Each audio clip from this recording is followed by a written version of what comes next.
여러분, 지난주 오후에 우리 교회 월드비전 합창단이 와서 초청 연주회를 했어요. 그리고 우리 교회가 그 아프리카 탄자니아에 성도의 사랑으로 모은 그 생수 헌금을 전달을 했습니다. 여러분들도 많이 또 참여하셨겠지만 저에게도 참 너무나 은혜로운 시간이었어요. 얼마나 우리 월드비전 합창단 우리 학생들 그 찬양이 마치 천상의 노래와 같았던지 저 너무나 참 감동적이었고 은혜를 많이 받았는데, 또 그 찬양을 들으면서 또 생각이 났어요. 어떤 생각이냐면, 이제 그 월드비전을 통해 우리 교회가 아프리카 많은 아이들을 돕기 위해서 그 생수헌금을 전달했잖아요. 근데 저도 이제 개인적으로 지난 그 합창단 할 때도 제가 잠깐 말씀드렸지만 가슴으로 낳은 아이들이 있거든요. 3명이 있는데요. 자, 사진 한 번 더 띄워주세요. 제일 위에 있는 소녀가 이제 제가 월드비전을 통해 이제 후원하고 있는 방글라데시의 타만나라는 그 아이예요. 타만나 지금 많이 컸습니다 지금. 그리고 그 옆에 있는 아이가 이제 기아 대책이라는 그 단체를 통해 후원하고 있는 아프리카 카메룬의 와킬리라는 또 소년입니다. 남자아이고요. 제일 밑에 있는 아이는 컴패션이라는 단체를 통해 제가 또 후원하고 있는 남미 페루에 있는 루이스라는 아이예요. 이 세 아이를 제가 매월 이렇게 정기적으로 결연을 맺어서 후원하고 있는데, 갑자기 생각이 난 거죠. 그냥 단순히 제가 매월 그냥 돈만 그냥 후원하고 있는가, 과연 이 아이들을 내가 좀 더 마음에 품고 또 관심을 가지고 기도하고 있는가, 갑자기 이제 생각이 번쩍 든 거죠. 그러면서 좀 더 품어야 되겠구나. 물론 정기적으로 그 단체에서 저에게 이제 저 아이들의 편지도 보내주고 이렇게 사진도 보내주고 있습니다만은, 아주 어릴 때부터 제가 계속 오랫동안 한 20년 가까이 지금 후원을 하고 있단 말이죠. 이제 20살이 되면은 이 아이들이 이제 후원이 끝이 나요. 다른 아이로 또 계속 또 바뀌기도 하고요. 제가 전도사 때부터 이렇게 해왔는데, 처음에는 한 명의 아이로 시작했다가 점점 늘려 나가고 있어요. 조금 더 했으면 좋겠는데 이렇게 사정이 또 녹록지 않아서 많이 못 하고 있고, 그래서 생각이 난 거죠. 단순히 후원만 하는 게 문제가 아니라, 과연 내가 뭔가 저 아이들에게 만난 적도 없고 또 본 적도 없고 잘 알지도 못하지만 어쨌든 그리스도 안에서 이렇게 연결이 된 사이니까, 정말 저 아이들이 아프리카에서 또 남미에서 동남아 방글라데시에서 좀 잘 성장했으면 좋겠다. 그리고 무엇보다도 저 아이들이 예수님을 좀 만나고 예수님의 사랑을 경험해서 언젠가 그들이 그 땅에서 또 생명을 흘려보내는 셈이 됐으면 좋겠다. 그런 생각을 하게 된 것이죠. 자, 그게 바로 영어로 하면 리마인드, 다시 상기시키다는 말이죠. 무언가를 통해서 무언가를 보고 듣고 하면서 우리가 새로운 것을 다시 생각하는 것. 오늘 베드로가 우리에게 리마인드, 다시 복음에 대해서 진리에 대해서 상기시키고 다시 우리로 하여금 생각하게 합니다. 자, 지난주에 우리가 베드로후서 1장 말씀 들어가서 놀라운 이 복음의 진리에 대해서 함께 나누었죠. 보배로운 믿음을 우리가 소유해야 되는데, 그 믿음은 하나님의 의를 통해 받는다고 말씀드렸어요. 믿음은 내 의가 아니라, 내 공로가 아니라 하나님의 의, 하나님이 주신 은혜로 말미암아 우리가 믿음으로, 그 보배로운 믿음으로 말미암아 구원받는 것이다. 그리고 또한 그 믿음은 참된 지식, 알므로 이어진다고 말씀드렸죠. 예수 그리스도를 깊이 우리가 알아가는 거예요. 주님을 알아가면 알아갈수록 우리는 주님의 마음을 품게 될 것이고, 그리고 무엇보다도 우리 안에 신성한 성품을 갖게 될 것이다. 그리스도인으로 변화된다는 거죠. 우리가 평생을 예수 믿는데도 진짜 우리의 마음이, 우리의 성격이, 우리의 성품이, 우리의 삶의 모습이 달라지지 않는다면 그건 정말 심각하게 한번 우리 자신을 돌아봐야 되겠죠. 믿음은 참된 알므로 이어지고요, 우리가 그리스도를 알게 되면은 그 알은 삶으로 이어진다고 말씀드렸습니다. 삶의 아름다운 열매가 나타난다는 거예요. 믿음으로 시작해서 사랑으로 맺혀지는 아름다운 그 열매들, 성령의 열매와 함께 우리의 삶에 나타나게 된다. 그러니 굳이 우리가 저 사람 어떤 신앙 고백을 들어보고 분명히 구원의 확신이 있어 천국 갈 거야, 그렇게 따지지 않더라도 무엇을 보면 알 수 있다고요? 우리의 삶에 나타난 아름다운 열매를 보면 알 수가 있다는 것이죠. 자, 그래서 여러분, 그 믿음을 통해 그리스도를 알고 그리스도의 마음, 신성한 성품을 가져서 아름다운 삶의 열매를 맺게 되면은 마침내 우리가 그리스도 예수의 영원한 나라 천국에 들어가게 될 것이다. 베드로는 들어가는데 어떻게 들어간다고 우리에게 말씀하셨죠? 넉넉히 들어간다는 거죠. 그저 턱걸이로 나 천국 갈지 몰라, 확신이 없어, 이런 게 아니죠.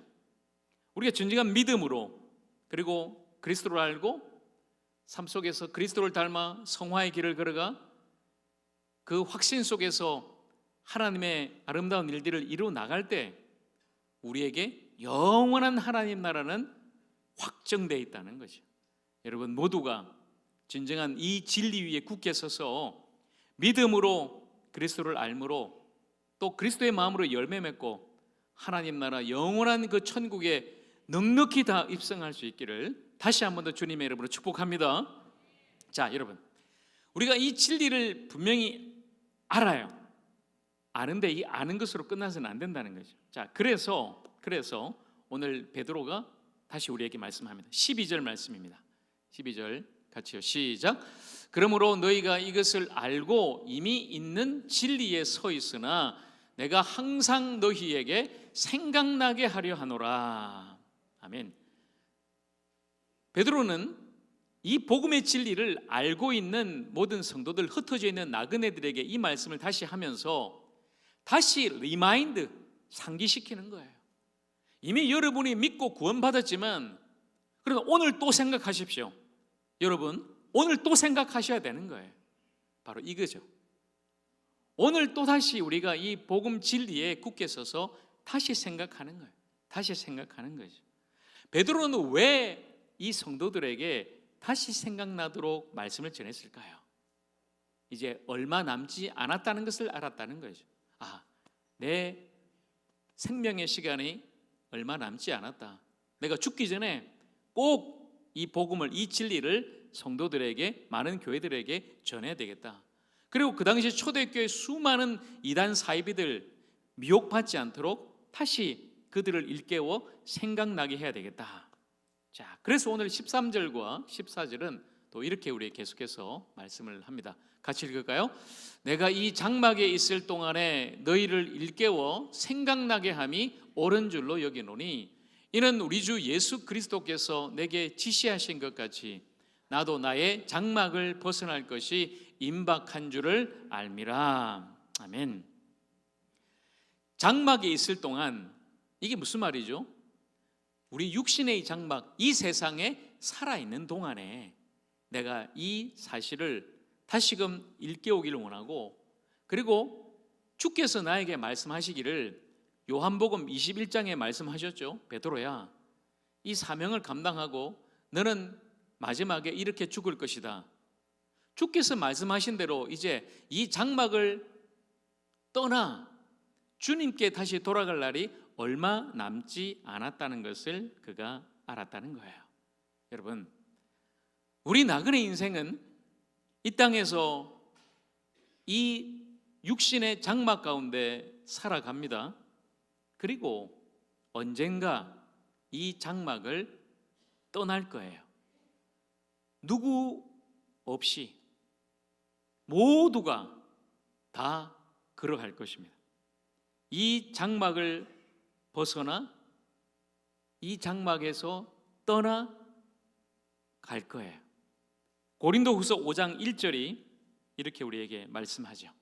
만일 땅에 있는 우리의 장막집이 무너지면 하나님께서 지으신 집 곧 손으로 지은 것이 아니요 하늘에 있는 영원한 집이 우리에게 있는 줄을 아느니라. 아멘. 땅에 있는 우리의 장막집, 바로 우리의 육신이죠. 육신의 이 장막은 언젠가는 여러분 늙어지고 또 썩어지고 결국은 허물어지게 돼 있습니다. 그러면 끝인가요? 아니죠. 우리에게는 또 다른 집이 있다는 거죠. 하늘에 있는 하나님께서 지으신 영원한 우리의 장막이 바로 그 집이, 그 나라가 우리에게 있다라고 말씀하죠. 여러분, 그런데 중요한 사실은요, 우리가 이 땅을 살아가면서 우리가 지금 살아가는 이 장막은, 이 장막에서의 삶은 유한하다는 거예요. 여러분, 집으로 비교해 보면 혹시 여러분 전세집 지금 살고 계신 분 계신가요? 전세집. 전세는 계약을 하죠. 보통은 2년, 길면 3년. 2년 계약이 끝나면 또 그 집을 떠나서 이사 가야 되죠. 마찬가지예요, 여러분. 우리 육신의 장막은 마치 전세 계약과 같아요. 영원하지 않아요. 이 집은 자가 내 집이야. 천만의 말씀요. 아니에요. 여러분의 집 아닙니다. 전세 계약했어요. 하나님께서 그 계약이 끝나고 몇 년이 될지는 아무도 모르죠. 그 시간은 하나님만 아시죠. 이제 계약이 끝났으니 다시 집으로 돌아와라. 진짜 집으로 돌아와라. 고향으로 다시 돌아와라. 하나님께서 부르실 때 우리 모두는 떠나야 하고 가야만 하는 것이죠. 그런데 여러분, 이 세상을 살아가면서 우리 육신의 장막 크기나 화려함 중요하지 않습니다. 어차피 때가 되면 그 집은 내려놓고 그 장막 접고 가야 하기 때문이죠. 더 큰 집이 우리에게 기다리고 있다는 사실이에요. 돌아갈 그 집 우리에게 있다는 사실입니다. 여러분, 프랑스에 유명한 실존주의 철학자가 있습니다. 장 폴 사르트라는 사람인데요, 이 사람의 철학은 보통 무신론적 실존주의라고 불러요. 어려우니까 간단하게 실존주의, 인간의 존재에 대해서 깊이 연구를 했어요. 인간의 존재는 무엇인가, 본질은 무엇인가. 그러면서 이 사람이 이제 파고드니까 무신론, 신은 없다. 인간의 어떤 존재 자체에 어떤 굉장히 집중하면서 철학을 했죠. 많은 책을 또 썼습니다. 그리고 이 사람이 이제 마지막에 죽는데, 병에 걸려서 이제 죽음을 맞이하는데 굉장히 이 사람이 이제 그 죽음에 대해서 불안해하고 아주 공포를 느꼈다고 이렇게 돼 있어요. 큰일 났구나. 이제 나 죽겠구나. 죽음이 무섭다. 죽음이 두렵다. 나 죽으면 어떡하나. 그렇게 그 죽음 앞에서 생의 마지막 순간에 불안과 공포에 떨었던 이 철학자, 마침내 이 철학자가 죽고 나서 이제 프랑스 전역에 알려지게 되겠죠. 워낙 유명한 이제 프랑스 철학자니까 많은 사람들이 그의 죽음 앞에 이야기를 해요.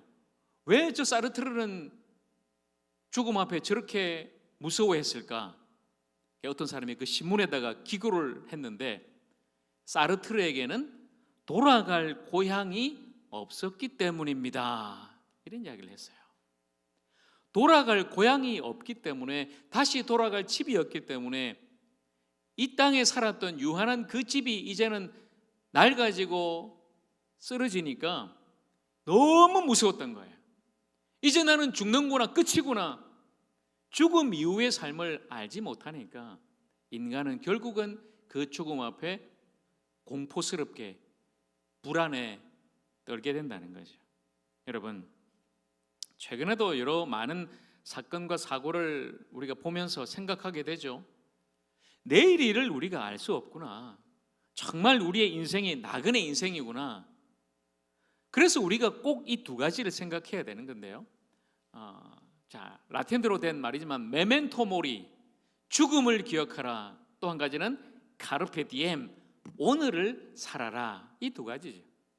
여러분, 메멘토 모리라는 이 말은 옛날 중세시대 그 수도원에서 수도사들이 아침 인사로 이 말을 했다고 그래요. 눈 뜨고 나서 눈 뜨고 살아야 되는데 대뜸 메멘토 모리, 죽음을 기억하라는 거예요. 죽음을 기억하라. 우리는 유한한 존재다. 하나님 앞에서 우리 죽음을 기억하고 우리가 언젠가 하나님 앞에 돌아갈 먼지와 같은 그런 안개와 같은 인생이라는 것을 잊지 말자. 바로 그런 인사겠죠.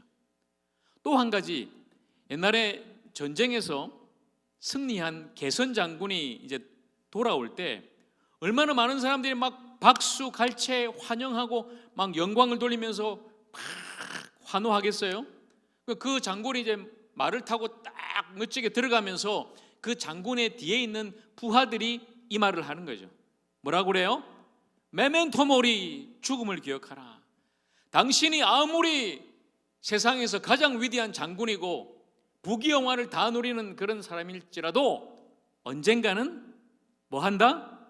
죽는다는 거예요. 당신도 죽을 존재다. 잊지 마라. 그러니 겸손하라.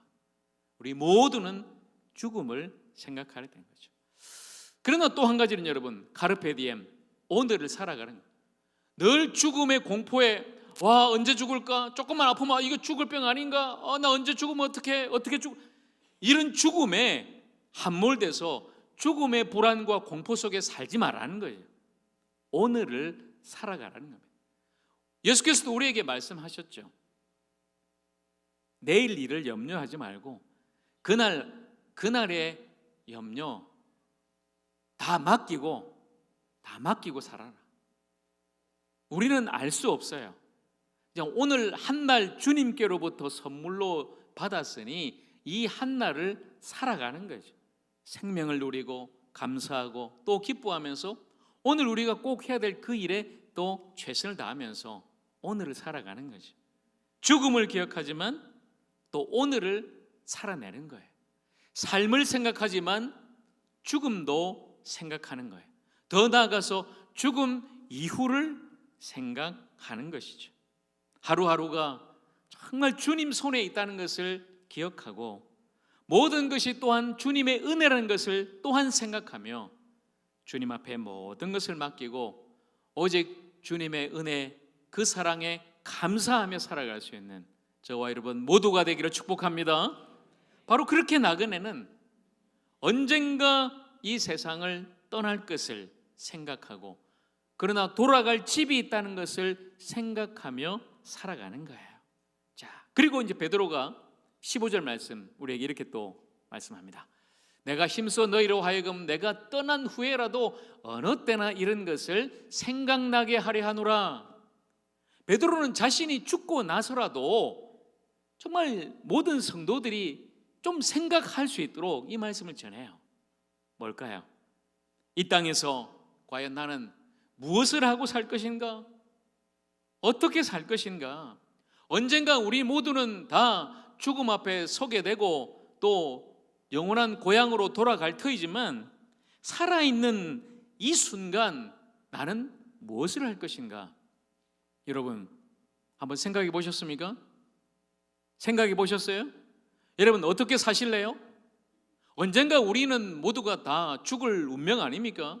그러니 죽음 앞에 불안해하고 공포스럽게 아이고 내가 언제 죽을까 이렇게만 살아서는 안 된다는 거예요. 남아있는 우리의 모든 생애 그 시간을 통해 과연 우리는 무엇을 할 것인가? 그게 여러분 사명 아닙니까? 사명. 내가 누구인가를 알면 내 사명을 알게 되는 거죠.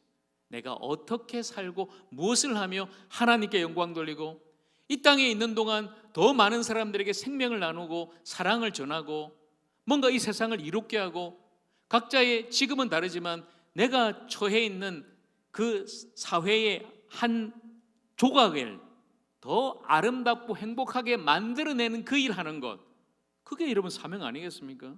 교회 안에서도 각자의 맡겨주신 그 사명을 감당하면서 하나님 나라를 이루어가는 것, 바로 그것이 사명이죠.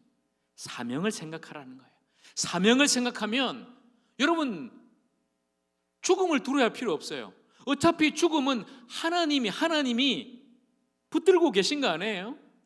언제 죽을지 모르지만 그 시간은 하나님이 예정하시고 하나님이 계획하신 시간이라면 여러분 그거 우리 생각하지 말자고요. 그것에 우리가 두려워하지 말고 그냥 맡겨놓고 어차피 죽음 이후에는 영원한 하나님 나라와 영생이 있으니 소망하고, 오늘 살아있는 우리가 무엇을 할 것인가, 그 사명을 생각하자는 것입니다. 여러분, 요한복음 제일 마지막 21장에 보면 예수께서 베드로에게 이 사명을 주십니다. 베드로야, 네가 나를 사랑하느냐? 내 양을 먹이라. 이게 사명이죠. 바로 양들인 하나님의 백성들을 다시 세우는 거예요. 교회를 세우고 복음을 전하는 것이죠. 자, 그 사명을 받았을 때 베드로는 뒤를 돌아봅니다. 왜냐하면 예수께서 베드로에게 젊었을 때는 네가 네 마음대로 갔지만 늙어서는 네가 원치 않는 곳으로 가게 될 것이다. 그게 어디예요? 십자가죠. 십자가 거꾸로 지고 이제 순교하게 되는 베드로의 그 운명을 예수께서 미리 말씀해 주셨단 말이에요. 그러니 궁금했어요. 베드로는 돌아보니까 예수님이 사랑하셨던 요한이 바로 옆에 있네요. 예수님, 이 사람은 어찌 되겠습니까? 물어봅니다. 왜냐하면 자기는 십자가에 달려 죽는다는데 예수님이 사랑했던 이 요한은 어찌 될지 더 궁금한 거예요. 그때 예수께서 베드로에게, 베드로야, 만약에 이 요한이 내가 다시 이 땅에 올 때까지 죽지 않고 살아있다고 하더라도 영생불사의 존재죠. 베드로는 순교하는데 요한은 죽지 않는다. 베드로 입장에서 보면 너무 억울한 거 아닙니까? 나는 복음 전하다가 십자가에 달려 죽는데 요한은 죽지도 않고 끝까지 살아남아서 너무 영광스러운 자리인데, 예수님 이게 뭡니까? 비교한 거죠. 그러니 주께서 베드로에게 그것이 너와 상관이 있느냐? 너는 나를 따르라. 너는 사명의 길을 가라. 너에게 주어진 그 일을 하라. 너는 나를 바라보고 그 좁은 길을 함께 걸어가야 된다. 바로 이렇게 말씀하시는 거죠. 여러분, 사명에 있어서 가장 독이 되는 게 바로 비교란 거예요. 비교. 이전에 제가 부목사로 섬길 때 제 대학원 동기가 그때 이제 저는 이제 대학원 동기 중에 제일 좀 막내였고요. 나이가 조금 더 많은 우리 동기들 중에는 빨리 담임 목사로 나간 사람들이 있었어요. 근데 우리 성결교단에서 제일 큰 교회가 이제 2개 있는데요. 서울에서는 이제 신촌 성결교회가 제일 크고, 저 아래쪽에서는 전주 바울교회가 제일 크단 말이에요. 몇천 명, 바울교회는 이전에 뭐 10,000명 교회라고 그랬고. 그런데 제 동기 목사가 신촌교회 담임 박노 목사, 지금은 이제 또 바뀌었지만은 전주 바울교회 신용수 목사 다 대동기였어요. 동기. 그런데 저는 지금 아직도 부목사를 하고 있는 거예요. 부교육자만 20년 넘게 하고 있는 거예요. 이게 뭐냐, 주님. 제 동기들은 담임 목사, 그것도 우리 교단에서 제일 큰 교회 담임 목사를 하고 있는데 저는 아직도 이 붙자를 못 대고 이 부목사, 이게 뭡니까? 마치 여러분, 베드로가 요한을 보고 예수님 뭡니까 이게? 나는 순교 십자가 지는데 요한은 죽지도 않는다고요? 뭡니까 예수님? 비교한 거죠. 그러니 사명을 제대로 감당하겠습니까? 근데 갑자기 저에게 주님 마음 주시는 거야. 아니다. 여러분, 뭐 담임 목사고 큰 교회고 이게 중요하겠습니까? 그저 주님이 저에게 주신 그 곳, 그 교회, 그 영혼들 열심히 잘 섬기면 되는 거 아니겠습니까? 그게 사명 아니겠습니까? 그러면서 제가 회개했죠. 주님 불쌍히 여겨 주십시오. 제가 딴 생각했습니다. 주님이 평생 여기서 부목사 하라면 하는 거고, 그냥 주님 맡겨주신 곳에서 주님 영혼 감당하면서 섬기겠습니다. 딱 그렇게 기도했죠. 그러니까 괜찮은 거예요. 그전에는 얼마나 힘드는지, 이 부목사 너무 힘들다, 빨리 좀 떠나고 싶자, 어디 갈 데 없나, 그럴수록 갈 데가 더 없어요. 그런데 주님께 맡기고, 주님, 이곳이 제 사명의 자리인 줄로 믿습니다. 이 영혼들이 제가 섬겨드릴 영혼들이 믿습니다 하고 섬겼더니 주님이 이제 그만 됐다, 이제 가봐라. 그리고 갔더니 어디로 왔어요? 하주케로 온 거예요. 이곳이 제 사명의 자리인 거죠. 그러니까 여러분, 지금도 마찬가지예요. 여기가 시골이다 뭐 이런 거 따지면은 참 저도 어려워지더라고요. 그래서 또 내려놨죠. 주님, 그저 언제까지일지 모르지만 주님 맡겨주신 교회, 주님 영혼 최선을 다해 섬기게 해주십시오. 여러분, 이게 사명 아니겠습니까? 사명. 다른 사람과 비교할 것 없이 각자 우리 자신에게 주어진 그 사명 감당하고 사명의 길 끝까지 걸어갈 수 있는 우리 모두가 되기를 간절히 축복합니다. 여러분, 나그네는 살아있는 동안 바로 그 사명을 생각하는 거예요. 나에게 주어진 모든 삶의 시간, 내 코끝에서 호흡이 끊어지는 그 순간까지 나는 무엇을 할 것인가, 사명 감당하기를 간절히 소망합니다. 자, 마지막으로 우리가 생각할 것, 이제 16절에 베드로가 이렇게 말씀합니다. 자, 같이 읽어가요. 시작. 우리 주 예수 그리스도의 능력과 강림하심을 너에게 알게 한 것이 교묘히 만든 이야기를 따른 것이 아니요 우리는 그의 크신 위엄을 친히 본 자라. 아멘. 베드로가 지금 성도들에게 예수 그리스도를 전하는데 많은 사람들이 이렇게 의심을 품고 물어요. 진짜 예수님이 하나님의 아들 맞습니까? 진짜 예수님이 우리의 메시아 그리스도 구원자 맞습니까? 그러니 베드로가 예수 그리스도 그분이 진정한 복음이다, 이걸 전하면서 이 복음은 교묘히 만든 것 아니다, 가짜 아니다, 이단 사입이 아니다, 이렇게 말씀하고 있어요. 왜냐? 내가 직접 봤다. 베드로가 내가 진짜 예수님이 하나님의 아들이라는 것을 내가 직접 봤다, 들었다. 언제 봤을까요?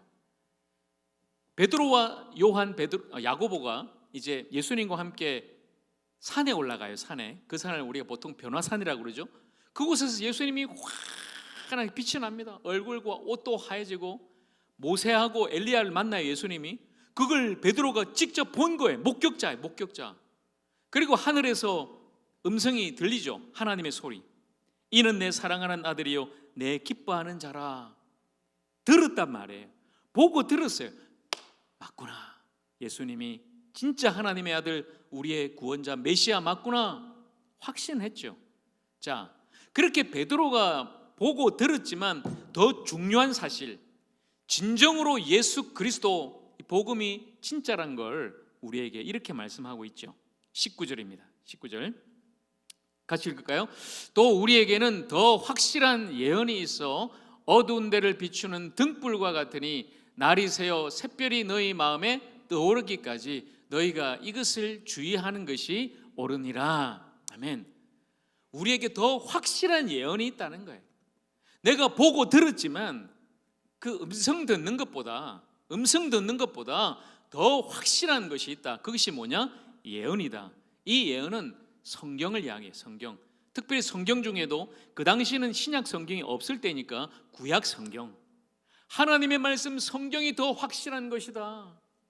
어떤 눈에 보이는 체험, 들리는 음성 이런 게 아니라 여러분 직통 계시를 받고 막 예언기도 받고 이런 게 아니에요. 진짜 우리의 믿음의 가장 확실한 근거가 무엇입니까? 바로 하나님의 말씀, 성경이란 거죠. 성경. 그 성경이 바로 성령의 감동으로 기록된, 사람이 그냥 지어내 쓴 게 아니다. 사도 바울도 분명히 우리에게 말씀하죠. 디모데후서 3장 16절을 볼까요? 디모데후서 3장 16절. 모든 성경은 하나님의 감동으로 된 것으로, 성령의 감동, 하나님의 감동으로 기록된 이 예언의 말씀, 성경이야말로 가장 확실한 것이다. 그 성경이 우리에게 무엇을 말씀하느냐? 여러분, 구약 전체가 우리에게 말씀하시는 것 바로 이거죠. 하나님이 천지를 창조하셨는데 우리가 죄 때문에 타락하고 하나님으로부터 끊어졌다. 그 끊어진 걸 다시 연결하기 위해 누군가 올 것이다, 메시아가 올 것이다. 그게 바로 구약이죠. 신약은요, 그 연결시키는 자가 왔다는 거예요. 왔다. 그분이 십자가로 하나님과 우리 죄인 인간 사이를 연결시켰다, 화목하게 하였다, 모든 죄를 용서하였다. 그래서 하나님의 자녀로 우리를 구원하였다. 그분이 누구십니까? 바로 예수님이다. 예수가 그리스도다. 예수가 그리스도다. 예수가 우리의 구원자다. 바로 이것을 분명하게 말씀하고 있는 거예요. 그러니 성경이 더 확실해요. 어떤 여러분이 체험하려고 누구에게 어떤 말을 듣더라도 가장 확실한 예언은 바로 기록된 하나님의 말씀 성경인 줄로 믿습니다. 성경이 바로 우리에게 전하는 바는 예수 그리스도, 예수 그리스도, 예수 그리스도, 바로 복음인 거죠.